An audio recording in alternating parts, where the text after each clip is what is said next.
My doctor told my husband and I that our baby has many birth defects. I want to terminate, but he does not. My husband's 30 male and I'm 31 female. This was a planned baby and I'm absolutely devastated. Me and my husband met in college and have been married for 6 years now. We have one son who is now 4 years old. I know some people are going to wonder, but yes, we did discuss our moral political views before getting engaged and we're both pro-choice. When we were 21 and 20, we made a stupid mistake that ended in a pregnancy. We were both flat broke and not at all ready for kids. I decided to terminate and he fully agreed with and supported me. He loves our son so much and is an amazing father. He confided in me that he loved the idea of having a daughter as well. Luckily, we're in a good financial place, so I agreed and we started trying for a second baby. We conceived fairly quickly and were overjoyed. We also soon discovered that we're having a girl. My husband was so excited. As soon as he was told, he went all out and started to plan her nursery. He asked our son to help him pick which shade of pink he wanted, which crib to get, what the theme should be, etc. It was all so adorable. I don't want to reveal any personal medical history, so forgive me for being vague with the descriptions. At our last doctor's visit a few days ago, we were given news that our daughter has severe birth defects. They think that she could possibly survive the birth, but any life that she gets to experience will be painful for her. There have been medical cases of babies with the same conditions to survive from early childhood to even the teenage years rarely. These poor children suffer with so much pain and are uncomfortable their entire lives. They are very low functioning and need around-the-clock care, as well as several uncomfortable surgeries to try to give them a better quality of life. We were both heartbroken and cried for hours together in the car. Then we drove home in silence. Neither of us said anything until my husband began to quietly mumble his thoughts. He was going on and on about how we needed to schedule another doctor's appointment so we know what medical equipment we need to buy her, and we should renovate the nursery again so we could care for her more easily. He said that he definitely had to talk to his boss so he can take longer paternal leave. He wants to be by her side in the NICU until we can take her home. He talked about how we'd have to ask his mom to babysit our son more often while she's a newborn. He even said that maybe we could sell one of our cars, move to a smaller house, and take our son out of private school so that we have more money to pay for our daughter's care. I was silent until he asked me what I thought. I was blunt and said that I think we should terminate the pregnancy. Now I feel bad for saying it that way, but I was so frazzled from the news. This made him very upset. He began to cry and ask why I don't want our daughter, even with disabilities. I mentioned our previous abortion. He said it was different because it was unplanned and we had no way to take care of the child. Now, we're in a pretty good place financially, so theoretically, we could shoulder the cost of our daughter. I have a bit of personal history with this type of situation. My best friend in high school was at my house all the time because her parents were way too busy with her severely autistic older brother. They did love her, but she was pushed to the side her entire childhood. I told him this story. He said we'd do way better by our son and daughter. My best friend's parents were stupid for having a second kid after they already had a disabled one. He then seemed hopeful for a minute and asked if I was just afraid. He promised that he'd be by my side the whole time and we could do this together. I told him it's not about fear. Our daughter will be in pain constantly if she's born alive. It would be a short and painful life for her. I love this baby so much already. I don't want her to suffer like that. He began to yell that even if she doesn't live long, we could still pour our hearts and souls into making her life as fulfilling as possible. I didn't respond and he stormed inside. It's been a couple days now and he won't even look me in the eyes. He sits in the new nursery for hours. Our son is very confused. I know he's grieving, but I really don't want to go further with this pregnancy. I love him so much and I have no idea what to do now. My boyfriend, 27 male, didn't propose to me, 26 female, in the agreed upon time, and I feel like I'm going crazy. My partner didn't propose in time and I'm considering leaving. It's been over 8 years.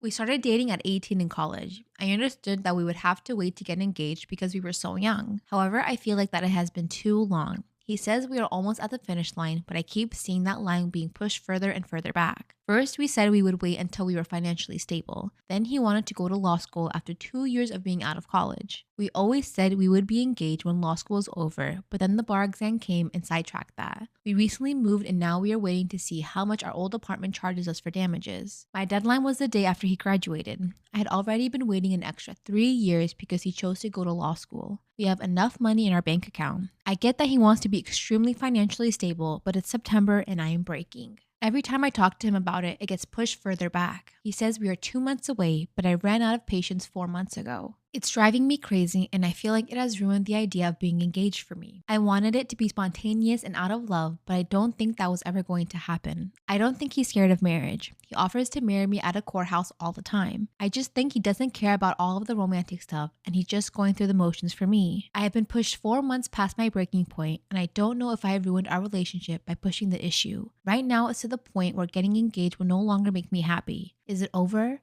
Am I just fooling myself? Have I gone mad? I just want to say that I've never given him a deadline. The deadline was for me to leave. It was in my head. Tomorrow, I'm going to ruin his life. Story time. I've been with my boyfriend for 3 years now. We had planned on getting married when our lives had settled down. I love him more than anyone else in this world and I've sacrificed so much for him. I've moved away from home, turned down jobs, and it was all just so I could stay with him. I stood by his side when he decided to go back to school and I just gave him the world. Then he cheats on me. I found out over a month ago, but the scumbag got cocky. And I found out he was cheating on me with 2 different women. One of them is a TA at his university, and the other one is his best friend's girlfriend. I wrote this post choking back venom. I loved him so much, but now he'll be the world I burn to nothing. So I pay for everything since he quit his job last year to go to school. No, I was more than happy to help. I make enough to support us both. The only upside of it is that all of his student loans are in his name and have no connection to me. It'll hurt to push the scumbag out to sea, but I'll survive. So I've held out for a month, which is enough time to plan what I like to call the day his world burns. So tomorrow we are hosting a party. I've arranged for his family to come, but unfortunately my family can't attend. I've packed everything valuable already and the suitcase is in the back of my car. So my brother will come and pick up the car during the event tomorrow, which my boyfriend would normally drive himself to school in, even though the car is in my name. The joint account, which is all my money anyway, is already empty. The event will be great and he thinks it's so that we can announce our engagement to his family. However, what will happen in reality is this. I will announce my departure from his life. I already have a new job lined up which is in a different state. I'll start by showing him the screenshots of what he said to these other girls and the many other degenerate things his mind came up with. And then these will all be passed around the room. I will then hand him the notice to vacate as I've already broken our lease. We need to be out of the property by the end of the month. I will then end off by saying that I've reported that he was sleeping with one of the TAs from one of his classes last semester, and that I am really sad that I won't see the fallout from that situation. Oh, and his friend also has a message for him that I will deliver, informing him that his friendship group never want to see him as well. And with that, I will leave, and I will not look back.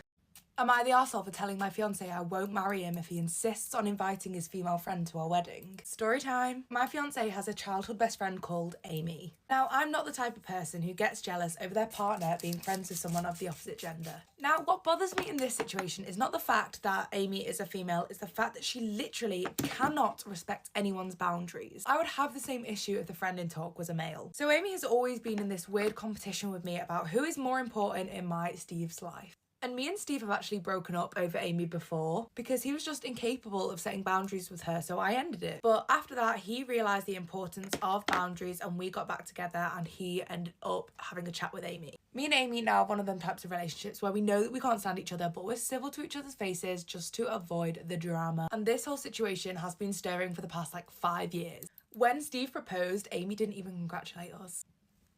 It got to the point where she even refused to call me Steve's fiancé, and my fiancé Steve would keep correcting her and be like, she's not my girlfriend anymore. So now that we're planning our wedding, we are starting to choose who is going to be part of our bridal party and our groomsmen. So I beg you, please imagine my disgust when I find out that Steve wants Amy to be one of his groomsmen. And after he asked her to be a groomswoman, she sent me this text. Just so you know, I am and always will be Steve's biggest priority. You may be a wife, you may have kids one day, you may share a house, but just know that I will always be a priority to him because he picked me as a groomswoman knowing how much it would upset you. Girl, Amy has a point. She then went on to tell me that I should stay in my lane and learn my place. So I, of course, showed Steve this text message. And he told me that he would deal with her and not to take it too seriously. I told him this was the final straw now. And I made it very clear that the only resolution I wanted now was that she was dropped from the wedding and uninvited. And I let him make the call. And now I don't know if I'm going to be able to go forward with this wedding because he cannot set clear boundaries and I don't want that from my husband. He's also said he thinks what I'm doing is very unfair to him and making him deal with everything because he isn't responsible for her actions, so why is he being made to sort it all out? He said he feels like I'm putting unnecessary pressure on him. So what do you think I should do?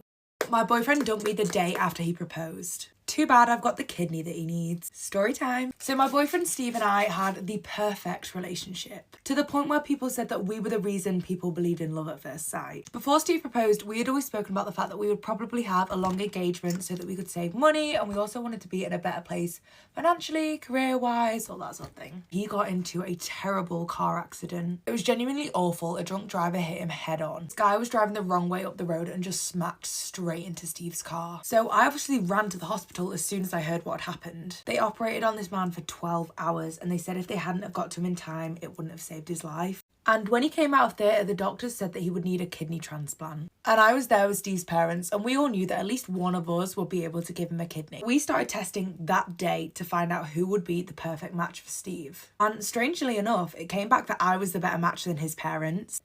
The So I was like, great, when am I being cut open? When can my guy have a kidney? They made it very clear that they didn't want to operate straight away. They wanted Steve to build up a bit of strength still. So they confirmed that the operation will be done in 6 months. So let's fast forward a little bit now. Steve got better and he said that the accident made him realise that I was the one. He really wanted to get married, so he proposed. It was great. So the next day I come home from work. I expect to see Steve on the sofa, relaxing, recuperating, because, you know, he did get smashed into by a drunk driver like a couple of months ago. But apparently Steve's got better things to be doing. And at this point, I was really starting to panic. Steve couldn't get around too well on his own still.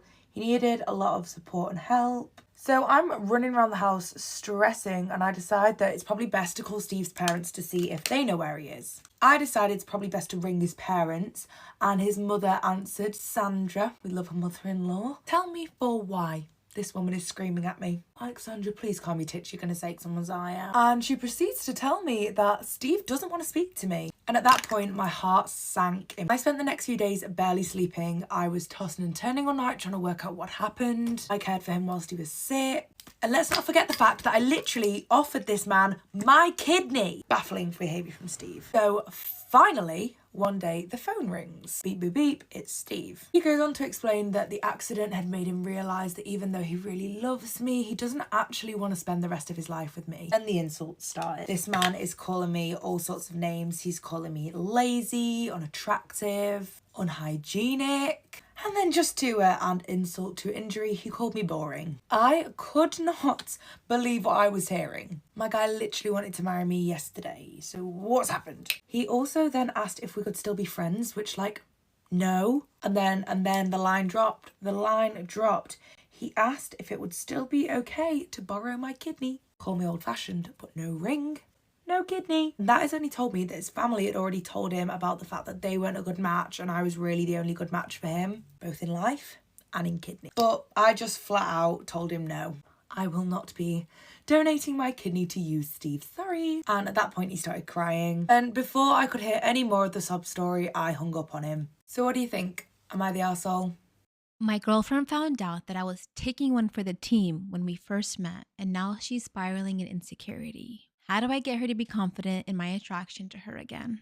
About 2 years ago, I was at a party with a friend of mine who we'll call Josh. Me and Josh were just vibing to the music and chilling when he suddenly spots 2 girls. The one he was interested in was this pretty blonde, while the other was her heavier friend. That's not to say her friend was unattractive, but just a little noticeably bigger than what could be considered average weight. Anyway, Josh turned to me and urged me to be his wingman by taking one for the team and distracting her friend while he chatted with the blonde.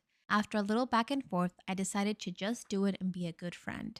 So we made our way over and made our move, where I would go in first and start chatting with their friend while Josh began flirting with the girl he was interested in. Again, this friend I was talking to was by no means unattractive, just a bit heavier than what most guys, myself included at the time, would go for. I thought she was very sweet, even though I was just talking to her out of obligation. It didn't really matter anyway, because ultimately the girl Josh was into already had a boyfriend apparently and had seemingly brushed him off, with him eventually patting me on the back to signify I didn't have to chat with her friend anymore. So I decided to politely end the conversation, however, not before she asked for my Instagram, which I decided to give her. I didn't really think much of it at the time, and I was certain I would never see her again. However, a couple of days later, I ran into the same girl in my school's campus store. I didn't really recognize her at first, but she seemed to know me immediately. We decided to chat for a bit, and I was reminded of her name, Megan. Anyway, it was really just small talk until Megan suddenly seemed a little awkward. I asked her if everything was alright, and she replied that nothing was wrong, but she wanted to know if I wanted to go out with her sometime. This actually came as a shock to me because it was the first time a girl had ever made the first move and asked me out. So even though she wasn't really my type at the time, I said yes, and that was probably the best decision of my life. Me and Megan really hit it off, and before long we were in a serious relationship.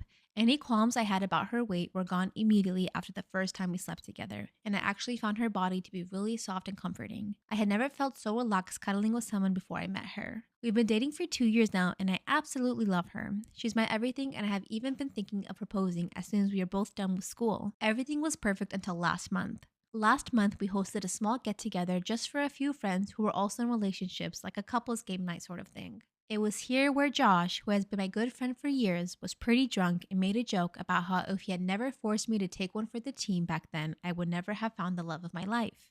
The joke didn't really register to me as anything negative, and I was also drunk, so I just laughed it off. Megan was cuddled up next to me on the couch, though, and asked what Josh meant by that. I told her nothing, but Josh, being the drunk idiot he was, elaborated and told her the story about how we met through my perspective at the time.